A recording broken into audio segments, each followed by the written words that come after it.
Workshop 1. On the day of the appointment, each group of 5 to 15 friends would arrive 15 minutes in advance so they could check out all the sets before heading to the workshops. The gallery staff would greet them and give them an extremely brief introduction to explain that the whole exhibit was self-explanatory and therefore it was absolutely crucial to read the instruction. The participants would receive a clipboard with the following instruction. The Big and Rewind Film Club at Dutch Project. Welcome to the Big and Rewind Film Club. This exhibition allows anyone to create their own little film or whatever they want to call it in 2 hours by following a simple protocol and using a selection of small sets that simulate both interior and exterior and offer the possibility to shoot a wide range of narratives. The camera is provided by the exhibition and will be returned after the film is finished and watched. Here are a few quick tips. Please make sure that one group member reads out loud all the instructions on the wall, as they are all essential to your experience of the piece. Remember that all the sets are completely interactive and designed for versatility. Groups are encouraged to configure each set in accordance to the narrative. For example, the office can be arranged to look like a doctor's office, a police office, or just a generic office. Preconceived movie ideas are strictly not allowed. Be spontaneous. Respect the time limits. Remember that imperfection is your ally. The mini films are meant to be spontaneous. Everyone, including those who are shy, is urged to talk. The group would then proceed to Workshop 1, where one of the group members would read aloud the following text. Welcome to Workshop 1. Your group will assemble at this station and have 45 minutes to decide on a collective strategy. You have the following production resources at your disposal. A prop photo board, set list, accessories/costume list, and switchboard A and B. You can also use the large whiteboard, paper and pens. During this time, your group will confer and ultimately troubleshoot your ideas. You must follow the steps, directive, located on switchboard A. The buttons on switchboard A are to be pushed when each task is completed. The group must collectively appoint a camera person who will be in charge of leading the discussion, manipulating the switches, locating sets, and confirming completed tasks, as well as directing the camera work during the shot. At the end of the 45-minute period, your group should have established the following idea: genre, title, and storyline. The various elements in your narrative will be decided by a democratic vote. The same process will be used for all decisions. While deciding on a genre, title and story, the camera person will field suggestions from the group and write them on the board. When all the group suggestions have been proposed, the group will vote on each suggestion. Each group member may vote as many times as they like. Note, a good idea would be to pick 2 titles, genre, etc., and combine them to create a more imaginative film. All group members are expected to contribute suggestions, and quiet members should be encouraged to talk. Upon completing Workshop 1, your group will proceed to Workshop 2. Please proceed to switchboard A to begin your task. Time limit 45 minutes. At switchboard A, the group would be presented with the following set of instructions. Switchboard A. 1. Look at set of switchboard B. Pressing each button on switchboard B will illuminate a red light bulb above the corresponding set to help you locate the various sets. Choose camera person. As a group, vote on who should be the camera person. The camera person is responsible for the camera and leading the group during discussion and shooting. Note, it is crucial that the camera person be vocal, assertive and confident. However, they must never appear in front of the camera. After voting, everyone except the camera person should sit down. Choose wisely. 3. Propose genre. Propose various genres. The camera person will put each suggested genre on the board. When all the suggestions have been written, choose one by voting. Remember that you can combine multiple genres. Each member can vote as many times as they would like. Note, although any genre is acceptable, groups are also encouraged to use personal experiences as inspiration for their narrative. 4. Propose title. Everyone is invited to propose a title. The camera person should write the title on the board. The group should then vote on which title they prefer. It's okay if the group likes multiple titles. Remember that you can combine titles as well. Choose title. Once you have voted a title as a group, the camera person must erase the board. 6. Propose various storylines. The camera person should lead the group through a discussion to decide their storyline. All the ideas are put on the board. Vote on which ideas to keep. Note, your storyline must be between 8 and 12 sentences. Focus on creating the overall structure rather than specific action and details. 7. Choose storyline. The group should take the various ideas they have chosen, turn them into a more coherent storyline. Workshop 1 should only be used for brainstorming and conceptualizing ideas. Please save discussion on specific details such as casting, story structure, and narrative sequence for Workshop 2. 8. Write your storyline. Once your group has decided on a final storyline, the camera person should select an assistant to write it down on the paper provided. Note, your storyline should be concise and clear. Make sure that anyone could understand it. Your storyline should be written as though you were pitching a movie to a friend. 9. Make sure the storyline is complete. Ensure that the storyline is complete before moving on to Workshop 2. Note, the storyline needs to be 8 to 12 sentences. Move on to Workshop 2. The first workshop was situated on the balcony overlooking all the sets. This workshop consisted of 15 chairs, a whiteboard, a set list, a prop list, and 2 switchboards. Switchboard A had a list of 10 directives with a light bulb and button next to each instruction. When the group accomplished one of the tasks, they would push the button and the bulb would light up. Switchboard B had a list of sets with a button next to each, which, when pressed, would illuminate the red bulb above each corresponding set in the gallery. The buttons and light bulbs were designed to be small, playful activities that encourage people to follow the order of operations so they could achieve the end product.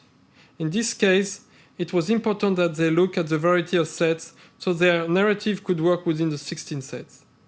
When I first began to structure the protocol for this workshop, I was aware that I had to establish rules and restrictions in order to ensure the widest range of creative possibilities within the given time. Of course, I know this is a contradiction, but I chose rules that would inflict the least amount of damage on a group's imagination. This balance between freedom and restriction was crucial for the system to function. For instance, it was necessary to bend the equality of the group by designating a camera person to be in charge and ensure that chaos did not result in precious time being wasted. I remembered when my son attempted to shoot little stories with his friend, they would often be more concerned with who was holding the camera than with starring in the film. I guess the technological aspect of the camera garners more respect than starring. By designating who was responsible for the camera, I also figured it would guarantee that the camera would not be stolen or carelessly damaged. Creating a system, it's like programming software. You have to imagine all the possible loopholes. I remembered that in the Payside Dance Club, I had used a simple technical skill, counting 1 bar, 1, 2, 3, 4, to help select the natural leaders who would have a positive impact on the group. The apparent advantage of being selected as a leader would be counterbalanced by the weight of extra work and responsibility, so it could somehow be regarded as a sacrifice. That way, nobody felt undermined. To help equalize the balance of power between the camera person and the rest of the group, I restricted the camera person from appearing on camera. This also created a possible escape for the group member too shy to appear in front of the camera. This role will eventually give him or her an added concern for completion, allowing the rest of the group to be more imaginative and freeform in their stream of ideas. The next task was the selection of a genre. Asking the group to define this at such an early stage might have overly restricted the possibility for the rest of the process. But I think it was the easiest and most efficient way to help people break the ice and talk immediately. Here I go again with the minimum damage. Generally, 2/3 of the team knew one another, and 1/3 was stranger added on the last minute. As soon as the group started throwing out genres, it allows complete strangers to start making connection over common interest. This simple task had everybody instantaneously jumping in. Oh, I love film noir too! Occasionally, when a group didn't show up for their time, we would go around the gallery and pull together an entire group of strangers. Those groups would almost always work more efficiently than groups of people who knew one another, because no one felt uncomfortable enough to argue or mock other people's ideas. It was just pure collaboration. When I participated with some of my friends on the gallery staff, I realized the impact of the genre decision. I suggested documentary, which in the end was combined with horror and instructional. The documentary genre allowed us to cast at least half of the group as a film within the film crew, which was helpful since we had a group of 22 people. For some of my crew, this decision even provided an outlet for revenge, as they were able to cast me as disgruntled intern number 1. Tim Robbins was part of our group. He came by the exhibit one day to visit his son, who was participating with his school, so I invited him to come later in the week when we were planning to do our own film. Tim even invited Susan Sarandon halfway through the experience when he realized how much fun we were having. We gave her a cameo. As workshop 1 progressed, sometimes the group would stray from their original genre decision. But they would refer back to this genre when they got stuck on the plot, usually when creating an ending. This created many intense endings, such as children killing all the adults in New York City, or the world being turned into the one giant zombie dance party. After the genre was decided, or built from several, the title has to be picked. Our group theme was called Elliot's Middle Crisis, or How to Kill a Man in 10 Days, and it was a documentary horror picture. Looking for the title was where the good fun started. By this time the group's confidence was on the rise and social inhibition had all but vanished. It was common to hear lots of laughter coming from a group of people who had known one another from 10 minutes. The title and the genre provided the perfect framework to let creative burst out. Here is a sample of the discussion from the title of film number 114. Okay, now it says proposed title. How to be a wizard. How to be a wizard and solve crimes involving monsters. Hosted by Humphrey Bogart. How about which witch to whack? Or which wizard was it that whacked the witch? General group agreement. Then, somewhere in workshop 2, the person who made the narrative card wrote which witch whacked the witch, and the group just went with it. I have always found that limitation on perimeters are not restricting but in fact liberating. If you don't believe me, ask your friend who speaks a foreign language to say anything in his foreign tongue. Nothing ever comes out. Same if you asked to test the sound on the microphone. Same result. Test, test, 1, 2, 1, 2. I apologize for those lame examples, but they seem to suit my point. That is the exact reason why I started to build the pyramid from the top. Of course, it seems absurd to select the genre first, but when this is done, it provides a ground to think of title. Ask people to throw an imaginary film title out of the blue. The answer will be scarce. Do it again after the genre, horror for instance, has been established, and the idea will zoom across the room. That is the basic idea behind the protocol. Once more, I am not pretending to explain filmmaking. But once the title is found, it becomes immediate and fun to propose storyline idea. As the group progressed, the task would require more complex ideas and the top-down approach provided a more supportive framework as the tasks become more difficult and open-ended. Certain unique title and genre combination practically wrote the storyline for the group. For instance, what would be the plot of the horror noir black Candy 5000, the documentary musical Something's Coming, Don't Look West Side Story, or the comedy thriller The 86 Mates Find the Pirates and Win the Lotto. When choosing the storyline, the camera person would write the proposed ideas for the storyline on the board, while the other would check the set and the props to find more ideas. So ideas would pile up exponentially.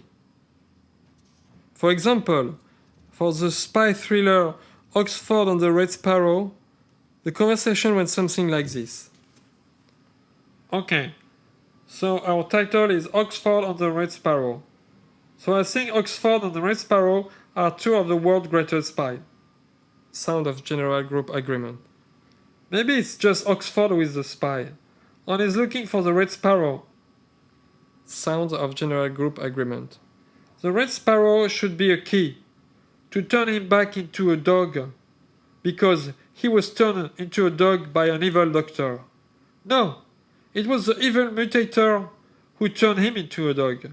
Sound of laughter and applause. The round of hand vote had been suggested at the beginning to make sure democratic principles were respected. But as the group evolved, shortcuts were found in many ways. Generally, the agreement and decision would become obvious naturally, as if laughter would count as a round of hand. It would still be useful in case of disagreement as a sort of group counseling.